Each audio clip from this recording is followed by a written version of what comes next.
იაგო, როგორ ფიქრობ, რუსეთის კლანჭებიდან ოდესმე გათავისუფლდება საქართველო? რუსეთი პრობლემაა თავისთავად ცხადია, განსაკუთრებით რუსეთის ის პრობლემაა, ის ისტორიაა პრობლემა, რომელიც ჩვენს და რუსეთს საერთო გვაკავშირებს, რომლის მიმართაც ადამიანები არიან ნოსტალგიურები და ასევე რუსების ის ბუნება, რაც ამ სახელმწიფოს აქვს. იმისთვის, რომ რუსეთის კლანჭებიდან გავთავისუფლდეთ, ჩვენ უნდა გავხდეთ ქვეყანა.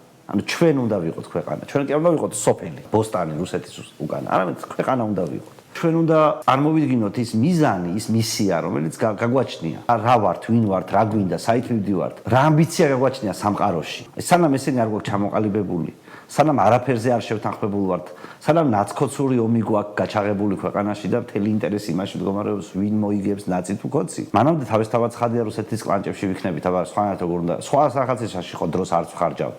ერთმანეთთან ჩხუბში ვხარჯავთ დროს და მივიწევთ ასე ერთმანეთი ჩხუბით რუსეთისკენ. მე ოპტიმისტი ადამიანი ვარ. ოდესმე გავთავისუფლდებით, მაგრამ ეს ხო არ არის შვება.